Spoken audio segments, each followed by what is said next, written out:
Hello, everyone. Hello, hello, hello. Thank you for joining me. This is part 2 of Magic Tool Talk Wands, and this is all show and tell. This is part 2 because people didn't get enough of our wands last time. They want to see all of them. I don't think we ever found out who has the biggest. Right, we did not, and so, but why don't you two introduce yourself, and we'll start with the man in the middle. I'm Robin of Toadstool Tarot, and I'm not a believer that it's all about the size of the wand. It's how you wave it. Yeah. But I'll get into that later. I'm going to start off with the first wand of the day, which is my salt crystal encrusted wand, which I'm going to gather some energy from all the viewers and consume it. We were talking about the bread of life, the staff of life last time, so there you go. There you go. I was watching this, I'm like, what the heck is he doing? I'm like, Robin, I always guessed you like to put your wands in your mouth. Okay, so that's Toadstool Tarot. Like and subscribe. And next we have Chris from Barely Balanced Tarot. I'm Chris, Barely Balanced Tarot on YouTube and Facebook group, Barely Balanced Tarot also. And all of these crazy people are always in there cutting up, so we have a lot of fun. We try. Mm-hmm. Today, I am Gerald the Hermit Mage, and moving forward, I will be Tarot Stash. So, subscribe to Tarot Stash YouTube channel, because that's where my content, new content, will be posted. And in the meantime, everybody, please make sure that you like and subscribe to all of our channels, and that information is in the description box. So I see Zane just popped in as I was taking a sip of our special stuff. Hey, Zane. So let's say hi. So hello, Zane. Thank you for being here. Jonathan is here. Hello. Amber. Hello, Amber. And we have Tarot Stash. Hello, hello. That weirdo. I know, that weirdo. It's like, whoa, weirdo. Kim is here. Hello, Kim. I'm glad you're here. I enjoy when you are in chat. And Jonathan just said he got the notification. And Zane is saying hi to everyone. Deanne is here. Hello, Deanne. Sip, sip. Is she here? Yep. Oh, yeah. Sip, sip, everybody. And, Hey, is she? Is she? Yes. Hello. Diane with Thrush Cottage is here. Hello, Diane. And so Deanne said that she's watching from her laptop. Wow, haven't done this in so long. It's usually on the phone, so it's like, okay. Robin, you got a specific hello from Diane. That's lovely.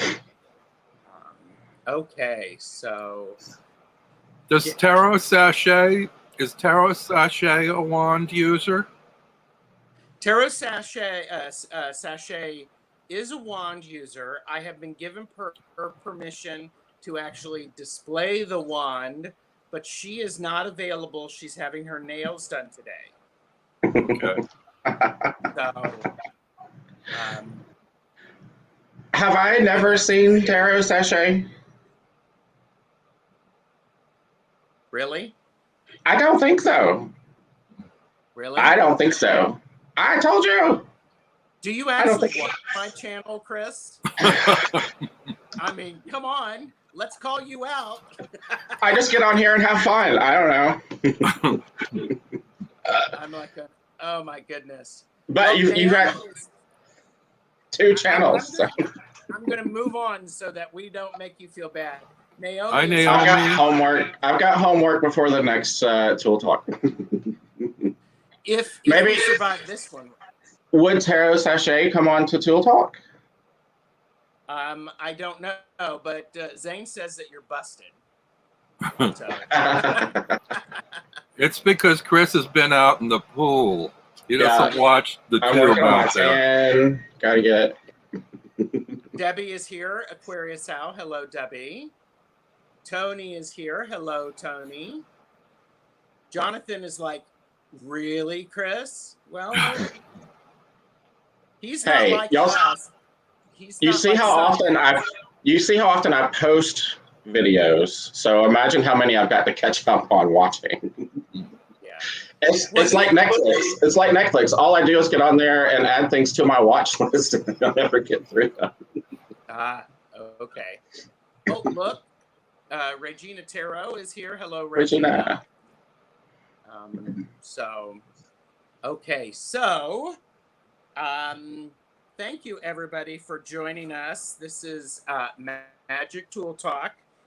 And if you want to do a VR for Magic Tool Talk -1s, in the first video is the link. You can do that, and below I've linked everything. So, but there seemed to be a lot of interest in. Well, let's just face it, Robin and Chris.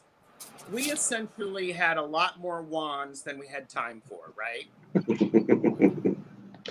You know, so I'm going to, Naomi's like, get your wands out. So I'm going to do this, and then this is the prompt, and everybody at home can do this. Me.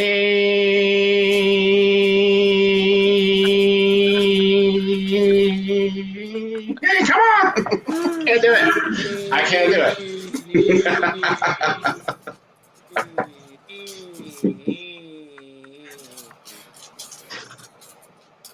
Thanks, Neen, for letting us do that.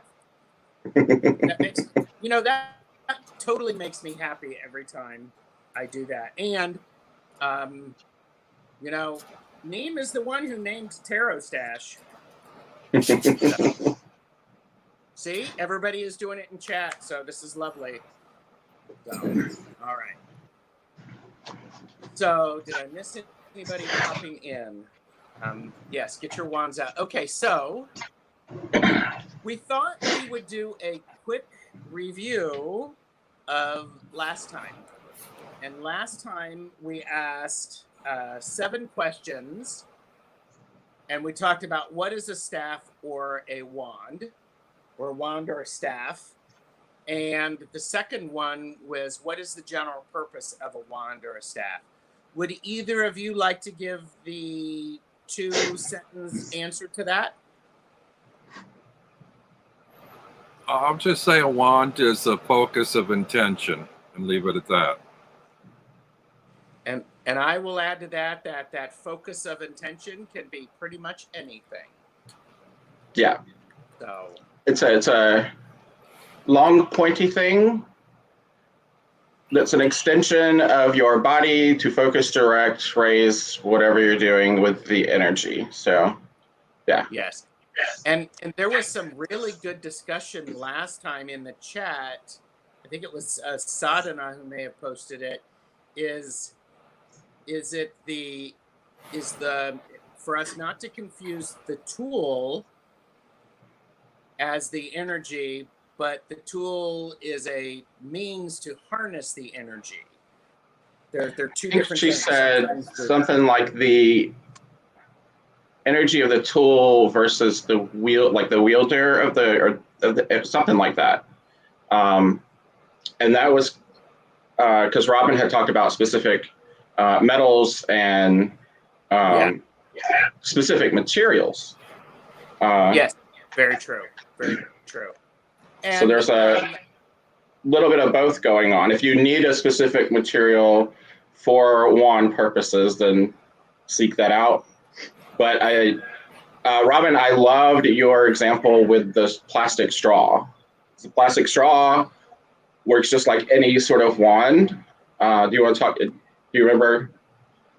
It's plastic. Who cares? But it's a tool. It's an energy transference tool. Well, yeah, I just mentioned that a wand as being like a line, the shortest distance between 2 points. So you have, and I don't remember if it was you that mentioned something about energy going in more than one direction. Yeah, and that's where I use the straw as an example, where you can draw liquid or energy in through the straw, but you can also have water or liquid in your mouth and blow it out through the straw. So that straw is a channel for 2 directions of moving energy.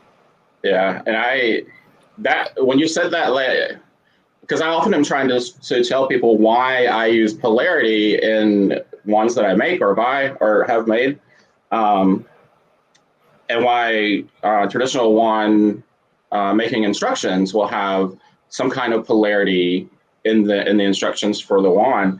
But I love your description, because a lot of people think it's just Harry Potter, you're zapping things with it all the time. But especially if you're using wand as more of an air or spirit sort of tool, it's about some grimoires call it commanding the spirits. I do not. I make friends with them. But as a way of invoking or evoking the spirit, or just the energy, so you can bring it in with the wand and then direct it out with the wand. But your practical example with the straw is perfect. Like, I have been trying to describe that to people for years, and now I will show them a straw and say, yeah, this is how it works. You can draw it in, or you can push it out. It's not all energy coming out of the body. If you're out with a wand at night, you can point your wand up and draw energy down from the stars and the night sky, or the sun even in the day, down into your body. Mm-hmm. Yeah. Okay, so I want to catch up with chat, because everybody did follow along and welcomed Neem. And Tony said Chris nearly got whiplash by singing Neem, which means listening with a giggle. Hi, Stash, Toad, and Bear, and maximum hug. So, and Tony said you need to know how to focus your intentions. Is Yes. that a question or just a yes? I think it was a yes. It's 100%, and then a giggle. Because okay, I see that now. Got it. I am killing Tony. And Deanne added, yes, the thing has energy as well. So. Yeah, yeah. Well, for instance, I have here, it's just a plastic or resin. It's a wand of sorts. A wand is what you make of it. I sort of question how much energy is in this. I think it's more of an insulator than a conductor of energy. But visually, it's something for me that I can relate to. So that alone gives it energy. But I did want to comment on that a little bit in terms of selecting wands, because I think we're going to be showing some wands we made, but also wands that we bought ready-made or found or collected from elsewhere. I wanted to say that there's a degree of intuition involved when selecting a wand. What might work as a wand for you might not work for others. Exactly. And when you select a wand, I feel that it must engage the mind's intention, but also have a tactile sensibility.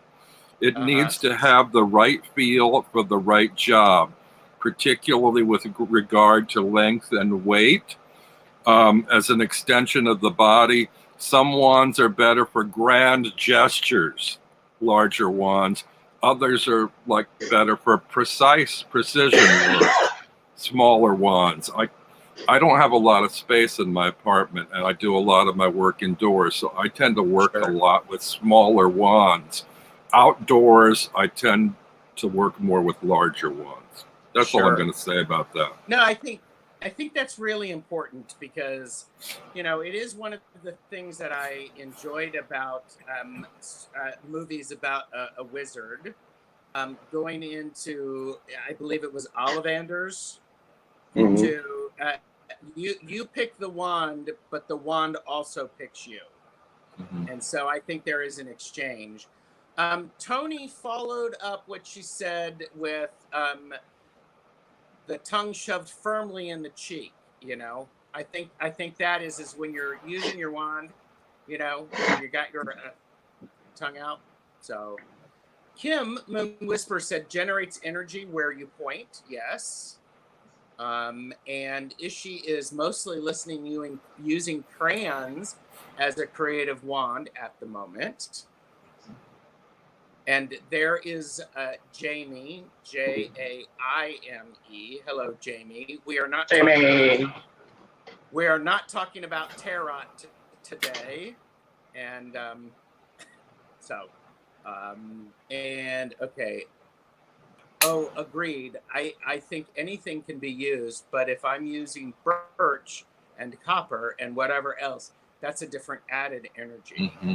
Yeah. And that's something that we are going to, I really want us to focus on with this part 2 for its all show and tell, so that we'll share with you, because, you know, whenever you're doing magic, part of it is to keep silent. So if you're willing to share a little bit about your process and what you did, and how it's used, I think everyone would benefit from that. And Deanne said, yes, in Harry Potter, the wand chooses the wizard based on what works with them. And actually, I want to... let me finish my thought. Yeah. I'm a firm believer that things show up when we most need them, but we have to participate and we have to pick them up and we have to use them. So, Robin, what were you going to say? Well, I'm going to say something controversial here, probably. I know a lot of people relate to wands through the Harry Potter series, and a lot of them have bought these collectible Harry Potter wands. Now, I don't own any of those. I believe they're made of resin. They're cast, I believe, from liquid resin. I could be wrong about that, but I don't think they're all individually hand fashioned from wood, because they have a certain sort of sculptural quality to them that looks like they're poured from resin. And personally, I question the energy that... Oh, I'm getting a weird echo there. I'm questioning the energy involved in a resin wand. So for me, it kind of reduces the power of the Harry Potter wands. However, on the flip side of that, when you mentally and visually identify with those wands, that sort of supplements or puts a twist on whatever the inherent energy or lack thereof in the physical thing itself is impacted by your means of using it, I guess. Yeah. And there is that challenge of mass production and people who are actually using the wands for magical purposes and not just and for using them for magical purposes as well as play. I'm trying to be very careful because, you know, let me tell you, a 6-year-old running around with a plastic Harry Potter wand could be unleashing something wonderful for them. And that's exactly what they need. So Jonathan said one of his most potent wands is a fountain pen with blue ink. Yep. Always got my poet's wand right here. Yeah. I wanted to comment. Sorry. Naomi said the same, but I have purple ink. Go ahead, Chris. I think Robin, that's a really good example with the Harry Potter wand with material versus intent, even maybe. So I want natural substances for my wands. I want to make them if I can, or collect them, from special trees or whatever, or have them made. But from a chaos magic point of view, if you grew up on Harry Potter and that was your first introduction to magic and mythology, and like Lord of the Rings was for a lot of, I went and got my first freaking staff that I still use today is because I love Gandalf, and that's every bit of as much a Gandalf wand for me as it is my magic wand that I made for myself. And so, what you were saying at the end about having it plug in, I think that's where we were talking again about the purpose of magic tools, period, is that they are also a symbolic language. And if that tool helps you tap into that imaginal realm that gives you inspiration and creativity, passion, taps into your emotions, taps into a childhood mythology that you grew up with, and, then yeah, it can be much more powerful to have that crazy mass-produced resin wand of Snape's that you love, because that's your, that's, yeah. It's like that's why I love magic. It's all here and here, and everything else is aesthetic. Yeah. Tony said yes, Chris. Does the material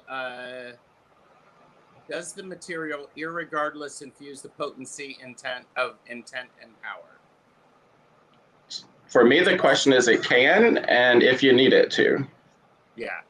So let me catch up on chat. Diane, Woodthrush Cottage, said, "Don't run with sharp objects, please. This is a very smart thing, and everybody needs to take care of that, because you don't want to be poking somebody's eye out with that thing." Put it away. Put it away. I don't do any running when I'm using my wands. Yeah. That's for much younger people than me. Yeah. Naomi said anything can become imbued with energy over time, I feel. I agree, absolutely. And that's why some antiques are so valuable. And when we are given something by a parent, a grandparent, perhaps after they pass away, all of that, for those of us who are sensitive and open to it, we have all of that energy and that love and that power and that knowledge and experience that is part of that, and we can use that. So, and it doesn't matter that it's a costume jewelry versus an actual emerald, right? It has a personal haminja is what you would call it in the Norse tradition, a collective ancestral energy story with it that's passed down with it. The haminja is what that would be called. Go ahead, Robin. I want to touch on that too, because we touched on it last time. For anybody that wasn't here, a good example of that, everything accumulates or attracts or holds energy. If you are familiar with infrared cameras, they will show heat registration. So like if, for instance, even a plastic wand, if you touch or hold it, and then you take your hands off and you take a picture, it will show residual heat energy on the wand that you just held. So there's an example. Right. Yeah. Jonathan was sharing that his HP style wand is made from ebony and bloodwood, but it's not a knockoff, but from a website that makes one-of-a-kind wooden wands. Yeah, I was going to say there were, I think even just with the Harry Potter official stuff, that there were several different editions of wands over the years, and some of those were really high end. I think some of those were made of wood, and then of course there are a lot of people that have made Harry Potter style wands since then. I think those are incredible. Inspired a whole lot of creativity. Yes, I actually have some Harry Potter inspired wands that my friend Paul crafted, and I actually think they're pretty potent. So Jonathan posted a link to that site. Thank you. And And yes, Tony, you don't need a visual wand to create chaos or magic, but it it helps. It can be that physical aspect that one needs. And Ishi said the best hunting spears would have success magic, and would have had success magic, and therefore would have been an ancestral memory and a trophy wand. Yeah, passed down and then probably used in ritual, becoming an actual magic wand. Yeah. Right. So, I kind of wish Neris was here, because I don't know if she's still actively doing this. I have to contact her, but she creates wands with OM information embedded in the staff and crystal tips, and I may commission her to create one for me. I need to get a little more information about it. Yeah, we need to get her to. Is it something that she wants to have? I encourage people in the Barely Balanced Tarot group, and I forget sometimes, but always promote your stuff that you do like that. So I'll need to get her to post something, because that's really cool. Yeah, I just wanted to point this out after the Harry Potter thing came out. I found this place online, and it's called Alavan's, not Ollivanders, but Alavan's Magic Wand Makers, or Master Wand Makers. It comes in a big box, and it's in tissue paper and everything. So it's very much in the same style. But these are, I actually love when they do lathe work, wood spun on a lathe and carved. There's a lot of intent and magic just in the creation of something like that. Some people may just think, oh, it's fine furniture, or it's a prop or something. That's okay, They always remind me of the music batons. Yes, they're Jonathan, like that. Jonathan said, Robin, that's where I got my wand. Okay. And this one, while I think it's absolutely beautiful and it's a nice length and everything, doesn't work for me because it's a very light wood. And I'm sure they use different kinds of wood. Whatever this wood is, I chose it visually online, and I had no idea. That's a problem with shopping online. You can't sense the feel or the weight of it. And I need a certain balance in my hand. Sure. And this is like featherweight. It's got no weight to it. So it just doesn't have the impact that I want from a wand. But it is beautiful to look at. Yeah. If Jonathan, I think anybody in chat has Neris's Etsy store, maybe post that in there. And Ishi said there are many reasons why something becomes sacred to us. Magic is real for just as many reasons and more. Yes. Tony said, I'm looking put for a dropped monkey puzzle branch or elder tree branch to craft my own. Yes. And Chris, you are thinking about the conducting baton. Yeah. So, yeah, I was actually thinking about that too. It does exactly what we were talking about. It helps focus the energy of all of these musicians. And I think that's awesome. So we're going to. Sorry. Go ahead. I also remember somebody, when I was whittling wands out of found wood, somebody requested of me to create a wand for them from a tree branch where the tree had been struck by lightning. Now, I didn't have any particular access to such materials, but I understand they do have some significance to people. And I believe in the last one, Justin mentioned that he had crafted just such a wand when a tree in his yard had been struck by lightning. Yeah. Right. You're very right. And that is from a magical standpoint, that is an extra special type of wood because of the fire energy and the electricity put into it. So blasted oak, wood from a blasted oak is especially sacred and potent because it's been completely connected between heaven and earth as well. So all the realms have blasted through the thing, and yeah. So yeah, I'd love for him to show that. He needs to do a VR. And where is he? Can I ask? I mean, I know we're half an hour in already, and this was supposed to be mostly about showing the wands, and I think we can continue talking about what we're talking about while showing them. If I might suggest that we start showing or sharing our wands. Well, then whip out a We've wand teased everyone again. Jonathan posted Neris's Etsy shop. If you buy from her, tell her that Tarot Stash sent you. Yeah. So, all right, Robin, you're up. Whip it out. Okay. Well, I'm going to go from the extreme of large to the small. Last time I said this was my first wand. It's just a crystal point, and I refer to it as the witch's finger because it's about the size of a little finger. It's just a piece of quartz crystal, but I consider this a wand. I also have an ankh that I wear on a. I think it's probably stainless steel. It doesn't tarnish.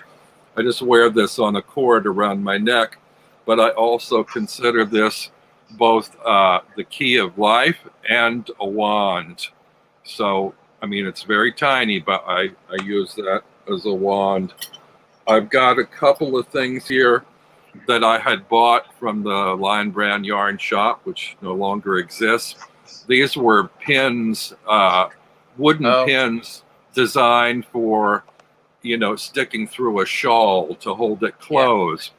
But I like using them as wands. They're really beautiful. I think they may be rosewood. I like that this one is sort of like a question mark. And it's just, and I loved wands that have like this sort of zigzag, indirect energy kind of curve to it, Right. So yeah, those are just a small handful of my little wands, my recent honey dipper wand. And I'll let you go ahead and take a turn. Naomi said the shawl pins are beautiful, and Jezebel has joined us. Hello, Jezebel.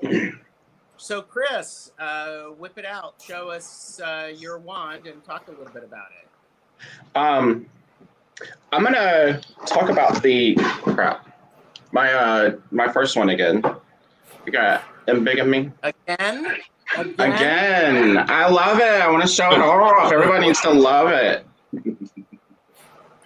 All right. No, but for different reasons. There you go. Wow, that's too big. From the little to the large. We had, and I'm going to show the other wand again because we had talked about the elbow finger length thing and where that came about. But so again, I cedar, 10 years old. I didn't know anything about magic. I talked to this tree out in the woods because cedar was my favorite. It smells good, and have used it ever since. When I cut it and sanded it and everything, I wanted it to be taller than me because, again, it was going to be my Gandalf wand, So it needed to be taller than me. As I've grown up, it is now the same length as my height, 5'11". Talking about body dimensions again, that is one of those coincidences, those synchronicities that's really kind of cool because that's the whole point of doing a wand from your elbow to your finger is that it's your body dimension, it's an extension of your body. Sure. So as an access mundi that I have used this for when I would take it to the beach, the way I used it was to use it to also create the dimensions for the circle. And so then the circle that I would have on the beach would actually be from my height. So I would wherever my ritual space was going to be, after cleansing, consecrating that space, I would draw down and connect heaven and sky through me, through the staff in the center. Sure. I would lay it out to the north and mark where the north was, and then lay it out to the south and mark that, and then east and west, and then use it to make the circle to connect those. So then the diameter, I don't know, I'm not a math teacher, diameter, right? The whole thing would be based on my actual body dimensions. And then when I close the circle, that would be in the center as the axis mundi, or the tree holding up then the bubble. So the entire sphere around me would be based on my body dimensions, and I'm then recreating the cosmos in my image almost. And so that's why I wanted to show that again. And then the wand that I had commissioned, the polarity, again, I had the hematite for the receptive energies, and the quartz crystal point for the whatever masculine energies, the polarities. 13 rings, because that's important for me. Ancestral energy is perfectly balanced in the middle. The wood was from the oak tree at my house that I sent to them. And I let them pick the crystal tip. I gave them the hematite. I let them pick the crystal tips because I gave them the dimensions for when the wand would be completed, so that the tip itself would be from elbow to fingertip.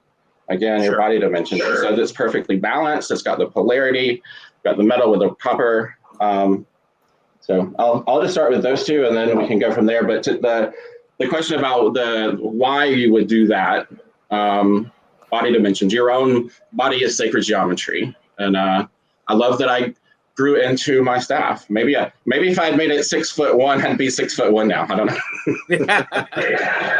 All right. Self-limiting prophecy. All right. I'm going to show two staffs, and because I showed one before. This is a staff that I purchased. It had a turtle on it, and I do not know the kind of wood. But what I did was I actually put one of these little things on the feet, so it sticks when I use it. And I ended up painting it because the sea turtle is an important animal totem for me. So as I painted it, I actually I put my energy into it. And then I also have another piece of wood that will ultimately be this is locust, and it will eventually be a staff, because sometimes you just need them. And I use my staffs primarily in ritual, where I'm. Oh, Robin disappeared.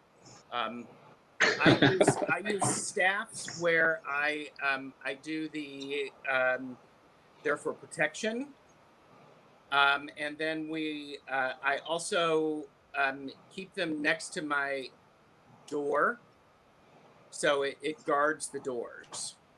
So, and Jezebel said, pretty wand, so much nerd magic in it. All of the geometric is perfect, Chris. Love it. And yeah, I like that sea turtle. That's something for me. Jonathan said, "Oh, Gerald, you need to come visit so I can take you swimming with the turtles." I have not been swimming with the turtles yet. And Naomi, I also like the crook in that one. I don't know what it will be yet and how it will be used, but for a while, I actually, I have a lot of wood that is drying to turn into a staff. And Jezebel said, turtle energy. You are sharing so much about yourself, showing your tools. Do any of you have secret tools that is for no one to see? Well, Jezebel, I can only answer for myself. I'm not going to tell you whether or not I do. I don't think that I do, but I probably wouldn't be hanging out I probably wouldn't be hanging out with people with my magical stuff that I didn't. You know what I mean? Like, if I'm not comfortable with someone seeing my magical stuff, I'm probably not gonna be hanging out with them anyway. Right. Especially at my house. I would say it's more things that I do with my magical tools I don't want them to see than the Okay, tools well, themselves. There are certain rituals or certain movements or actions that I use with the tools that I don't feel completely comfortable in sharing publicly. And Right. so those are just for me. So I guess you'd call private ceremonies, you know. Yeah. But the tools themselves, I don't think I have anything I would hide from anybody. And Jezebel, I do have things that I have. I'm just not going to show them on YouTube. And I'm just hoping that people realize that yes, it's okay to have secret tools and secret uses. So it's just like many spiritual paths. There are ceremonies that are just private. And Jezebel said that makes sense too, Robin. So. Can I share a little something? Since you guys were bringing out staves, I have a great number of things I hadn't considered as ones before, walking sticks and canes and so forth. This is one I bought from a shop in New York. It's African art shop. And I don't know if you can see, but there's a face on the top of it. And I consider this quite powerful. I don't know where it was made or by whom it was made, but I love the fact that it's got this face carved into the top of it. Yeah, that's really beautiful. And then there's also my father's best friend in Ohio when he was growing up, lived on a farm, and he was a whittler. And he whittled these canes that he gave a number of them to my dad, and they got handed down to me. And he's got his initials carved into them. This one has I think it's supposed to be a bear's head on the top. It's not quite clear what the animal is, but I think it's a bear's head.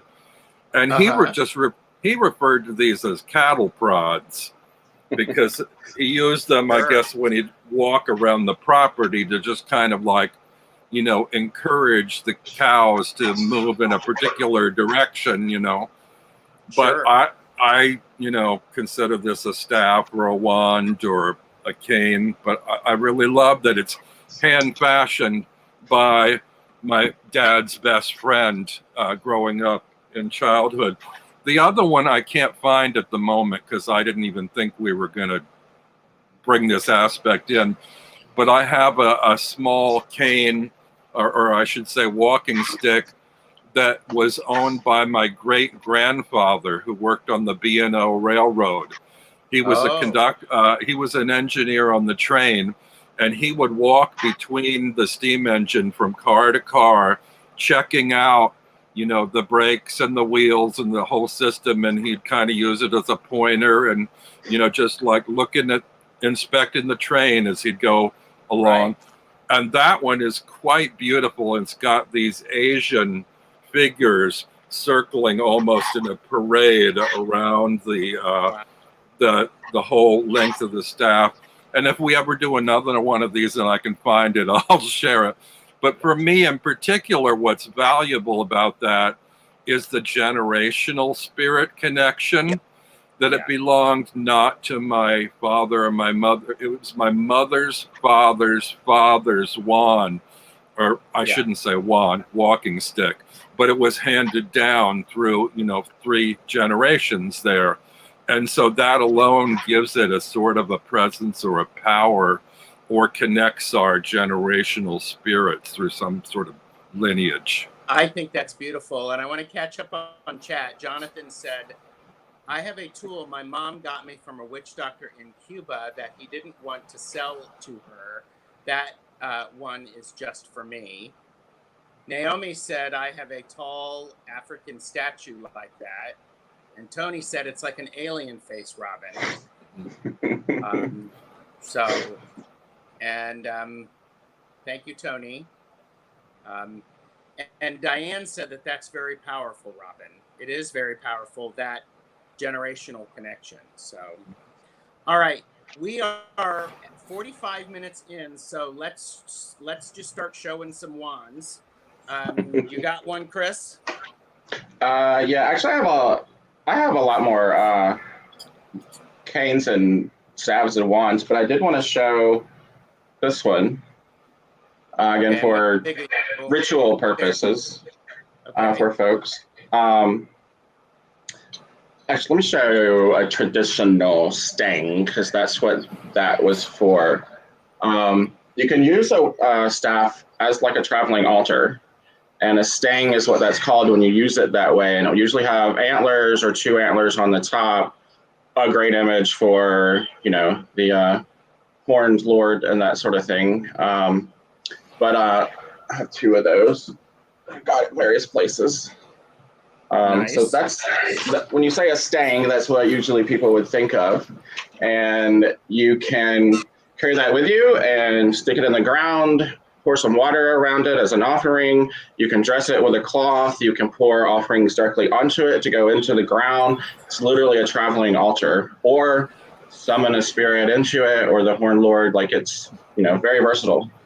When I was working with the ADF Druidry organization and doing public rituals, we had a few people in our proto grove, Nine Woods proto grove, and core part of the core ritual is to rebuild the cosmos when you start ritual, which is to have something represent the axis mundi, the tree, the middle world, earth, fire to represent sky, the upper realm, the gods and the spirits, and then well for the water, the underworld, the sea, the ocean, the ancestral spirits, and all of that. And so we would place this in a Christmas tree stand and dress it and make offerings to it. We would have a fire bowl on the right and a bowl of water. Actually, we had cauldrons. So this would represent then the tree connecting all the realms together. So this cord was during our first ritual, and it was a blessing for the growth, for its growth. And I don't remember what all we did. I'm sure it has salt and was, consecrated, whatever. And then we all held the cords together and went around and around and around and sealed all that into our axis mundi through that cord. So it may look simple, but sometimes the simplest things are the best. The actual stick found at Big Lagoon, people know that I go there. So it grew in the earth, then it floated in the ocean for who knows how long, and then came out to dry and be baked by the sun. So it literally was in all 3 realms. So nice. Chris, that's my first close-up and personal show of a stang. So cool. Now, do you want to see the pretty one again? This is the pretty one. There we go. I found these probably at Renaissance fairs, but you know what? It's the prettiest. I've never used it. The ugly old one that one is much more alive, as we would say, as an animist. All right. Robin, would you be willing to show, you had a nice arrangement or a nice bundle of wands. Do you want to show us 1 or 2 of your favorites in that? You're muted. Sorry. I'm not sure where to go there with that, but I think I want to approach it from a different direction here. I wanted to talk a little bit about creating your own wands and my evolution with that. When I first developed an attraction to wands, I wanted to make my own. I couldn't find ones that I wanted particularly to buy outright, which I did later. But I started off doing things like modifying existing materials. For instance, I cut the brush off of a paintbrush and then Uh-huh. rounded off the bottom and made a small wand. It's crude, but that was like one of the first ones that I had done. Love it. Then I took a drumstick and did the same. I actually have a carpenter's tool that's kind of like a pencil sharpener for like fatter diameter dowels and rods that I could use to sort of help me define the pointed ends. I'm sorry my place is so dark. It's really hard to see these, but so this was a drumstick that was in, you know, lighter wood that I, you know, rounded the ends, sanded it down, and then stained it, and then put a coat of varnish on it. So there's that. And then I got into whittling my own wands from found tree branches, and using a pocket knife, sandpaper, steel wool, a sort of a pencil sharpener, and beeswax. It comes in a little tin. Tom's of Maine has this beeswax stuff I was using to basically massage and coat the wand with this beeswax extract, which didn't really stain them, which I would have liked. But so I did a couple. These are my two favorites. One is a willow wand, and I'm not sure what wood this other one is. And then I have a whole kind of paintbrush holder full of wands that I didn't bring out today. But so those three, that's a small evolution on sort of creating your own wands. And these are just very raw and basic. I've not attached anything to them.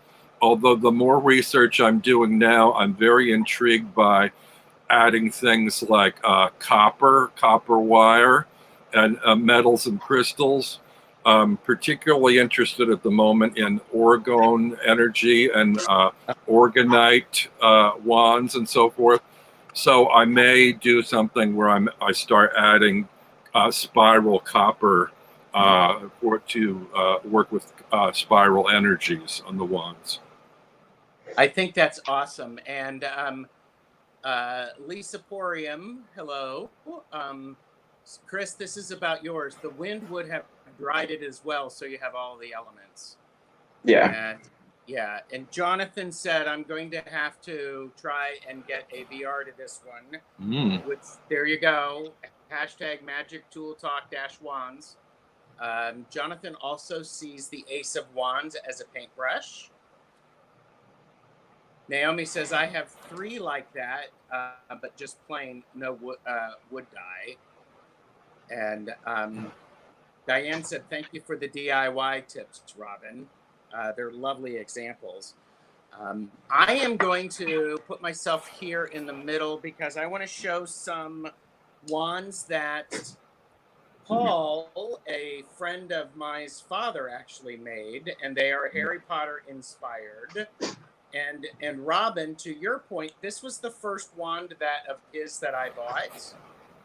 And I actually added the copper to it through the natural placement of the wood.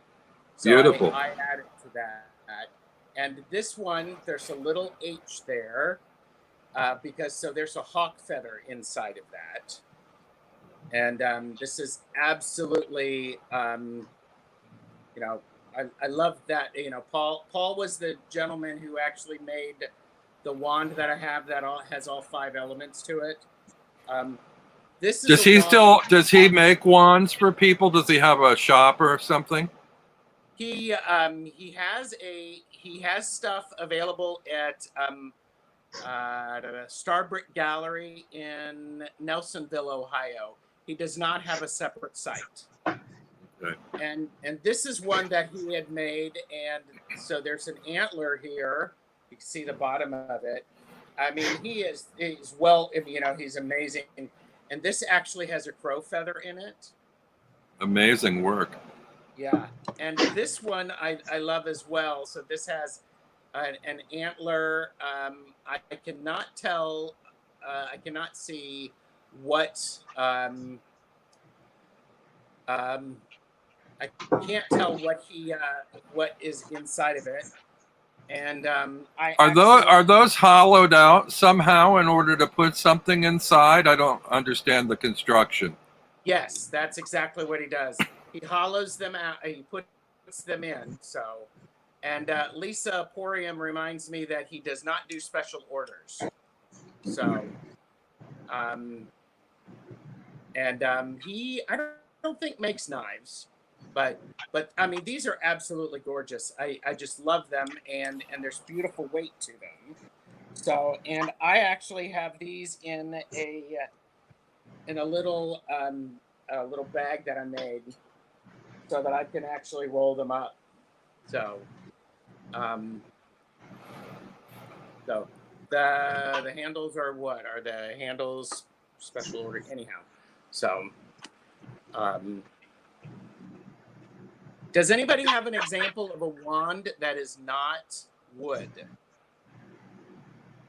I have, yes, but I wanted to save that till near the end. Okay. I have a, yeah. Well, I only showed that one. I already showed you that resin, the plastic one, but that's it.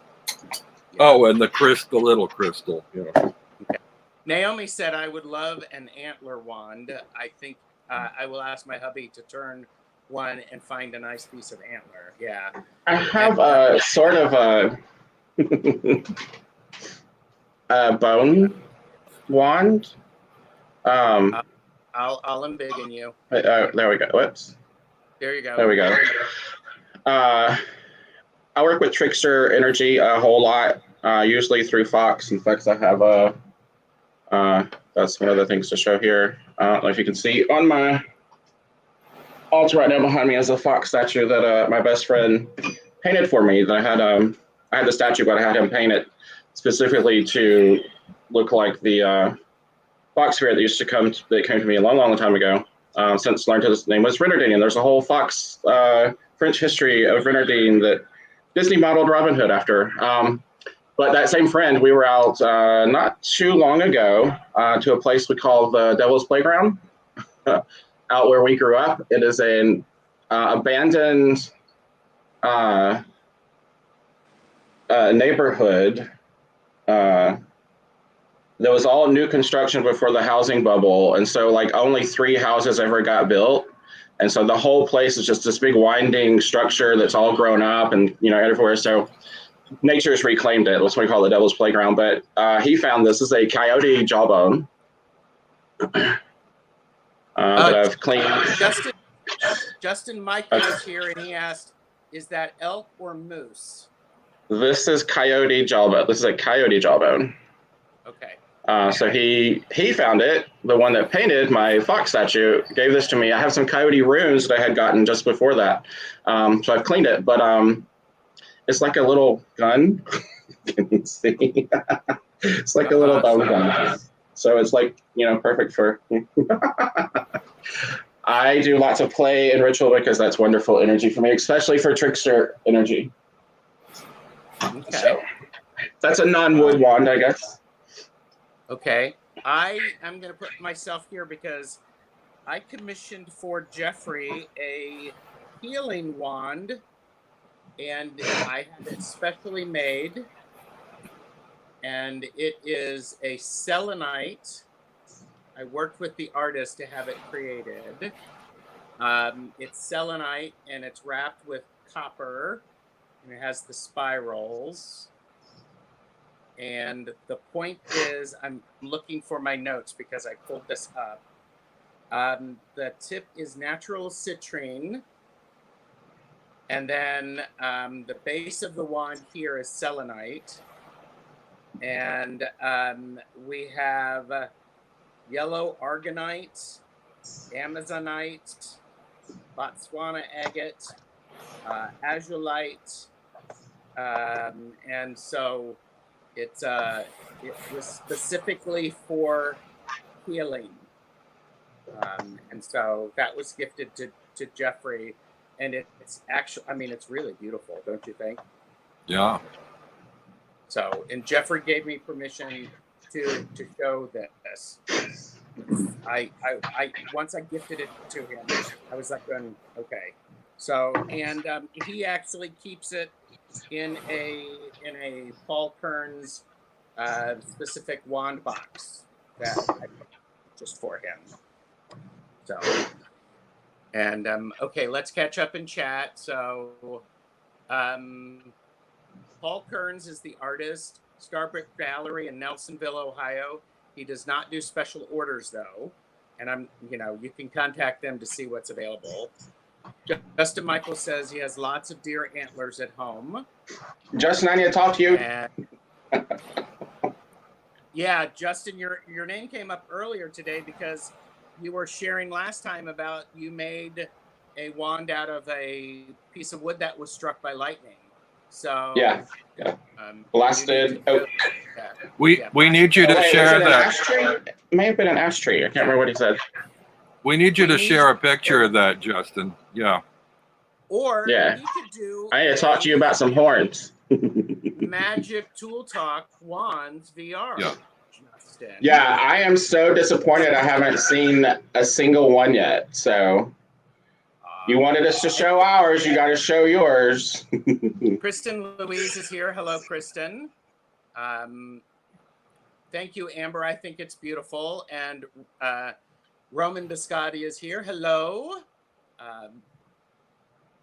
And Diane said, I'm thinking of knitting a wand using I-cord with pipe cleaner cord to provide some body. That would actually work. I mean, I think that could work. So Justin collects the, he's hunted in the past, but he mostly collects the sheds. So everybody's saying hi to Kristen Louise and Justin. Tarot Trainee is here, whose name is Danielle. Got that. So,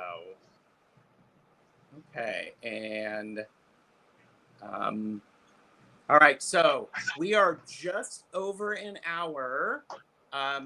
Do you all have some more wands that you'd be willing to share? Do people in chat I'd like to see more? I don't know who's up next. I don't know what round we're on. Okay. I'm going to show one that has some more historical folk significance to it. Okay. I'm not Wiccan anymore, but even before I was Wiccan and after now, I'm still obsessed with British traditional witchcraft, cunning men, cunning women traditions, the Palars, and that sort of thing. And so if you know anything about that, you'll know that any good cunning man will have a blasting rod as a walking cane.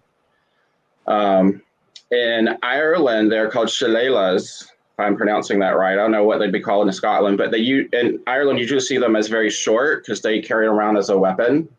But that's still very much what that is. The root end of this is can knock somebody in the head. But the cunning man, this is called a blasting rod, and a blasting rod because it would be used very much like a wand to direct energy. And what they usually were asked to do would be to blast diseases or to blast diseases out of a crop or a cow, or even to exorcise demons by blasting them out. So blasting rod is why it would be called that.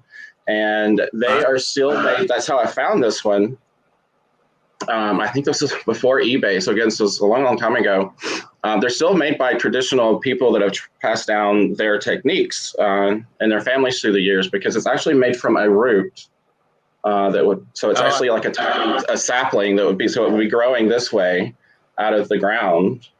And so they know they know what trees to go to get the right roots and make sure that they are weighted. And so there's a lot that goes into it, even though it looks like just a stick, right? And then they carve it and preserve it.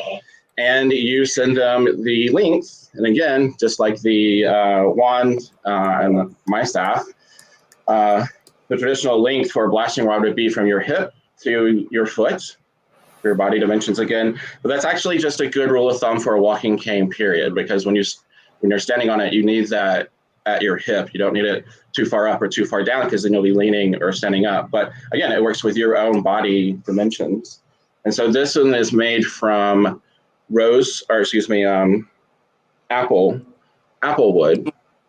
That particular wood for me is very sacred for a lot of the Celtic lands that my ancestors are from. Avalon means the Isle of Apples in Ireland.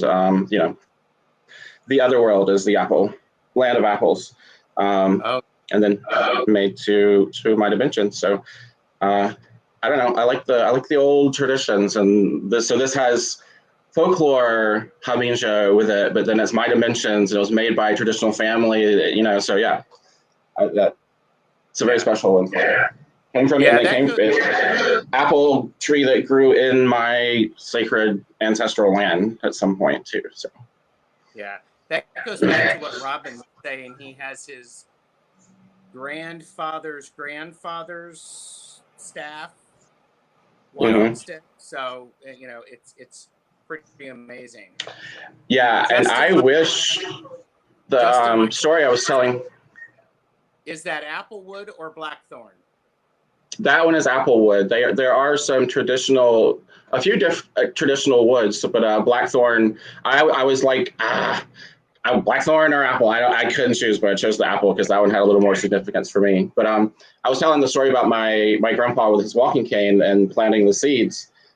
He had made that walking cane himself out of a piece of root wood, just like that, and it was hand carved. But like over the years, he even had like his hand had worn the wood more and more smooth. Yeah. I wish I had that. I don't even know where it went. I have no idea where it went, but that would have been. I even have other stuff of his. I have his pocket knife that I use as a bowline. I have his scythe that we used to use together, but I don't even know how old that was. That I have used to use for my Druid Hallows in my group, a scythe, and I still use it for Samhain. I love things with family connections and stuff. Are very powerful. Yeah. Robin, would you like to show us the wand? Sure. I just have a couple more. Well, this one I think I showed last time. It's another store-bought one, or online bought one. This one actually it's very much like that other one I showed, except this one actually has a really nice weight to it. So this is, sort of a Harry Potter style thing. It's out of lathe spun or carved wood, and it's nice color to it. But it really, you can feel when you hold these that they have a certain balance in the hand. There's kind of this fulcrum moment in your positioning between thumb and forefinger, where you can feel the kind of magic give of the weight that when you wield it, it just has a kind of a certain rhythm and music and quality to it. And then I have a whole array of these like little mini ones. This is ones where you couldn't quite tell online the size of them, but they're very small. They're all done on a lathe. I like these ones that have like little spirals to the carving, and they just are really little pieces of art. The way that they've incorporated these silhouettes into the patterns that they've spun on a lathe. I'd actually love to learn how to use a lathe sometime. Right. So that's all. That's beautiful. I'm going to show. Debbie reminds us that the wand chooses the wizard. I'm a crafty person, and so while I am not at the level Paul is in creating the wands that I showed, I actually have made some wands, and they're really easy to do. And they started off sort of, just because, and make them out of chopsticks. And I painted the chopstick, and then actually use hot glue to actually create more of a handle. So the big. I saw somebody doing that. Love it. Yeah. Yeah, and so so the handle is actually built up. The core is still wood. And then I'm also really crafty in the sense that I'm adding layers of colors to it. You can also, this is an example of when I have used small seed beads inside of the glue in order just to try to capture something. And yeah, hot glue is amazing.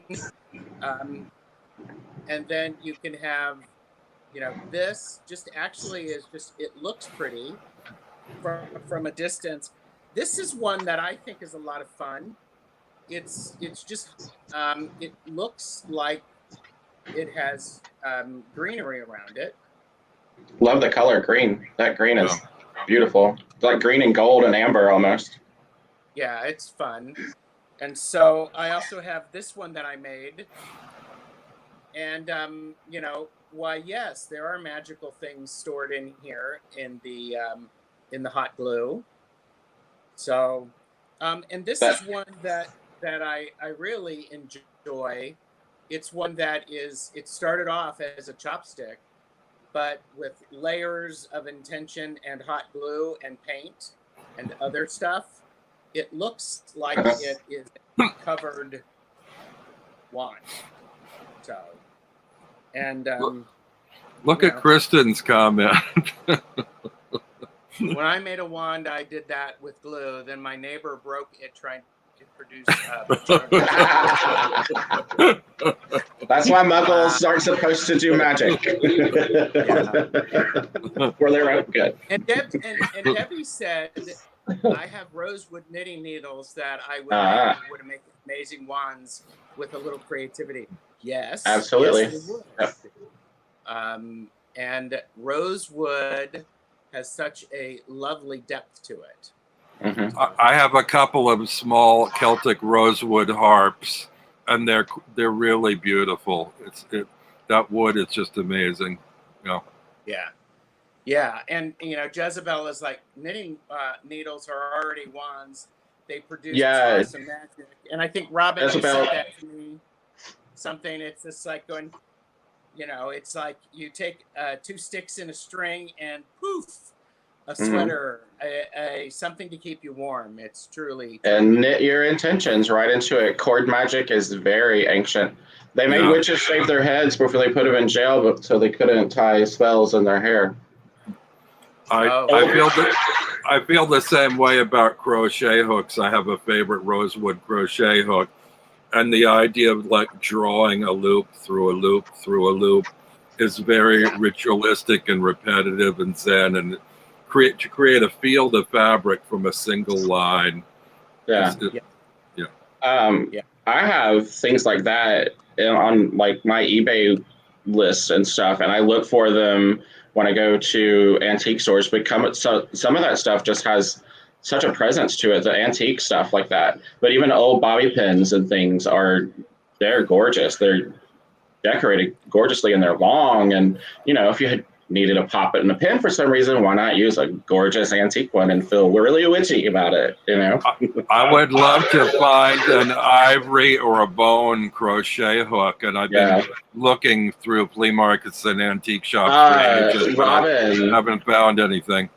I tell you where to look instead. Look first at some of these. Go to Etsy especially, but just Google around for some Norse handmade items. Okay. I have seen bone hooks and things in some of those, and bone needles and things like that. And some of those, I can't tell you offhand where I saw it, but just poking around for other stuff, I've seen those. Yeah, so check some of those Viking stores out. Yeah. Diane said, Robin's graceful wand waving motion reminded me of an orchestra conductor, Shinji Azawa. A specific one. Yeah. Good form, Robin. Good form. Needles too. All work with fiber is old magic. Well, of course. Yeah. Robin, that the spindle you have. As soon as you brought that out, I was like, oh my gosh. I'm glad we don't live close, because I might try to sneak in. I like it. I said I coveted it, right? You remember that? I love it. Love it. Well, and we haven't seen this wand yet. This is Tarot Sachet's wand. So Yeah, I need to get acquainted with Tarot Sachet, apparently. yeah. I do. I take all the guilt and blame. I have my Harry Potter conductor's baton version 1. I can show you guys. I'm gonna embiggen you. There you go. All right. So this is another one I had commissioned. This is a raven. Let me see if I can get this. Is the raven one. So this end is like a raven skull. It's decorated. Just with some simple details. I don't like a whole lot of busyness. So this is made from oak. And then so you can see just down this, it's square, which is kind of cool. So it's a square wand. It's not round. Yeah. Which makes it nice when it lays down, it stays put. But on the corners is just some very simple carved decorations. This is from a local artist in town here in Pensacola. So again, I got them to make this specifically for me. So it has 2 points.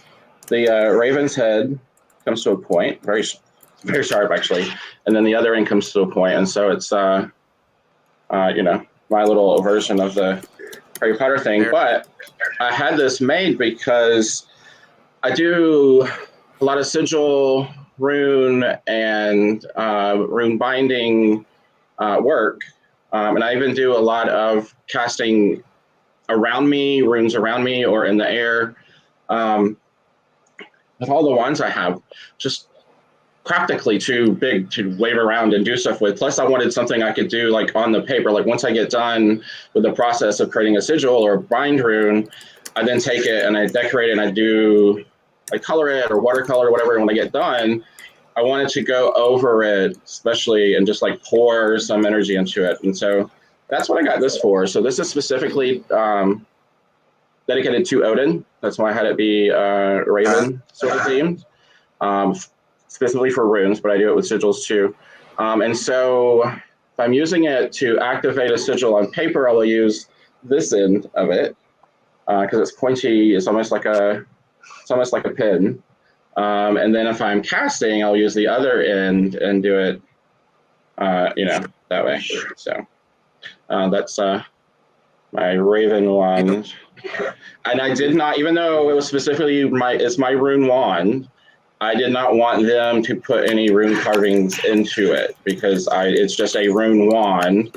Like the Marseille Tarot to me is a tarot that I use for magical purposes. I don't need the Golden Dawn to put the magic in it for me. So it's my rune wand with no runes on it, but it's used to do runes. Yeah. So I want to catch up on chat, and then we need to finish up because we're about an hour and 19 minutes in. It goes by so fast. Yes, it has. And okay, Amber said, what about cooking spoons? Yes. And Robin showed earlier today your honey dipper. Yeah. So, and kitchen witches oftentimes use that. Yes. The kitchen spoon, if you have any Scottish ancestry, the traditional porridge spoon, oatmeal is very important for the Scottish, is the spurlin. And you can find those made specially for heirloom use. And so it doesn't even look like a spoon. It looks like a stick. It looks like a wand with like a little curved just sort of end on it. But it stayed in the pot of porridge all day long, and you just kept stirring it every once in a while. So that's why it has the curved into it. So it fits straight into the pot, and you can swirl it around. So even if you just use it for cooking, it's actually, I have one for cooking, and that's a powerful traditional kitchen utensil wand thing. So yeah. And Amber also said, I'm starting to think of all my wooden cooking spoons. Some are older than I am, and absolutely. Jonathan said, I said it before, but I'll say it again. Acupuncture needles are miniature wands, especially the ones I have that are 24 karat gold. So potent. And it's like, okay. Jezebel wants to know what size hook you use the most, Robin. You use an eye hook. Eye hook. Ah, I see what you did there. That was good. Is Gerald the only one with a light up Glinda style wands? No. That's tarot sachets. That's tarot sachets, but you know. I have one too. It's one of those ones I don't show. It's one of those I don't show. Grab it. Robin has one too.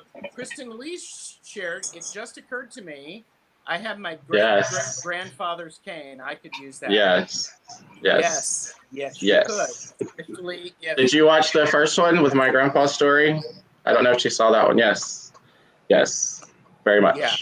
And that Raven wand looks sharp. Very fine points on both ends. It does. It is. It can make me bleed if I need to do some blood magic. Let's just say. Well, okay. And to answer your question, Naomi, yes, Magic Tool Talk is a series.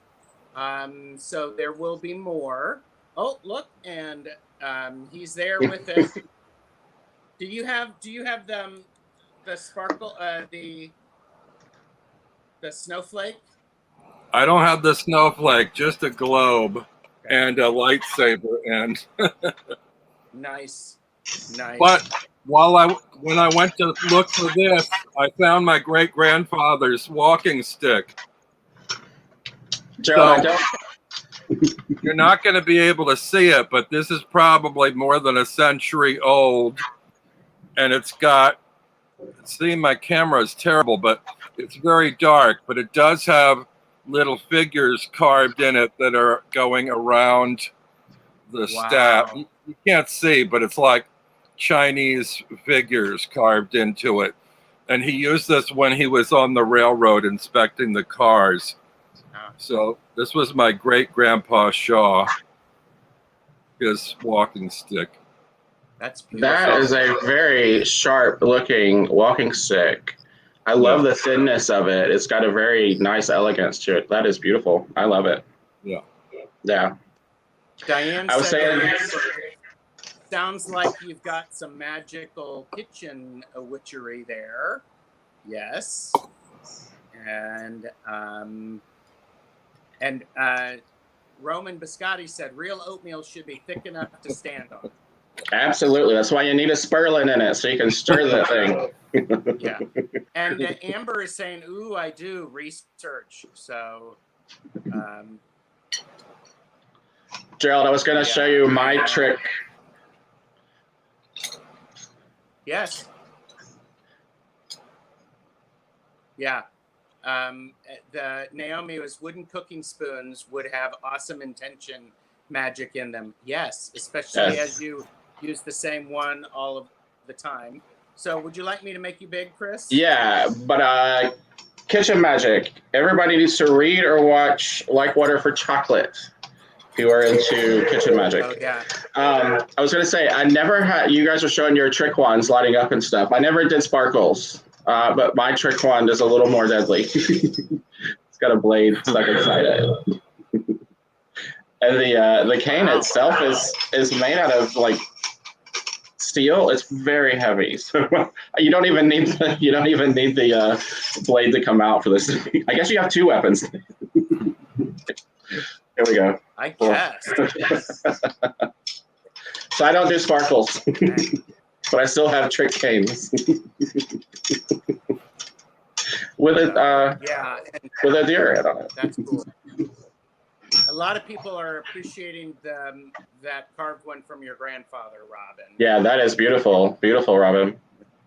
It's beautiful. Thank you for sharing that. So, all right. So we're coming to an end here, and this is Magic Tool Talk. If you want to do a VR, Magic Tool Talk -wands, the link to the original is in the description below. And look at Robin. I'm trying. My camera. Yes. My camera is terrible. I'm just trying to get a little detail on this, but I can't. I really can't. Oh, there we go. There's a little bit. Can you make out any of the carvings? Well, yeah, there's, it looks like some Asian soldiers. It looks like, oh, maybe they're not Asian. They might be South American. And some snake-like things that they seem to be walking on a snake skin path. Ooh, that's and there are some rings and something that looks like a sunflower, perhaps, or a tortoise shell. I'm not quite sure. They're a little bit on the abstract side. And the wood looks. I don't know if there's something called tiger wood, but the wood has that kind of like stripy pattern in the not weave. What do you call it in wood? In the grain of the wood, it's kind of a stripe. Yeah, I'm really sorry. You, no, you can't see. Oh, there's a figure. Oh, you can't see him very well, but there he is walking. Oh yeah. Almost looks like a full image. Yeah. That. And that does look like a snake's belly, that like the snake's upside down, like he's walking on the snake's belly. That's very interesting, especially if it's South American. Yeah. You don't know where he got it? Did he do any travels that you know of to anywhere? I have no idea. I never even knew him. He died long before I was born, and I never got any information from my family other than that he used it to inspect the railroad cars. You know. Wow. See, it seemed an odd choice to me, rather delicate, for inspecting these big, iron, train cars. But very cool, Robin. I like that a lot. So the next magic tool talk is about brooms. And so Chris Yow and I, or Barely Lots of brooms, are looking if there's anyone who would like to talk about brooms, their use, their making them. I have one feeler out, and it's going to be on August 17th, 2021 at 4 p.m. Eastern Standard Time on Tarot Stash YouTube channel. And remember, today is the last new content right now for the Hermit Mage. All of it is going to start showing up on Tarot Stash. So you need to like and subscribe to that if you have not done. So, and that episode should sweep in the ratings. Which one? Which one? Oh, sweet! I just got it. Oh, yes! I love crazy, stupid puns. Thank you, Robin. Wow. I love it. So that was good, Robin. Yeah, very good. So you're welcome. It's very nice to show everybody our wands. Jezebel said, "I'm so nosy, so getting to see all of those lovely wands. Thank you for sharing your treasures." And remember, we all possess 10. Even if you don't have any wands, we possess 10, at least 10. Boys have 11. Boys have 11. Girls have 11, but it's hidden. But not counting the toes, the arms, and the legs, too. Oh, my goodness. Okay. So anyhow, like and subscribe. Join us for the next one. And thank you, everyone, for joining. We hope you consider doing a VR to Magic Tool Talk Wands. Feel free to do that, Jonathan. So, all right. Thanks, everybody. There will be no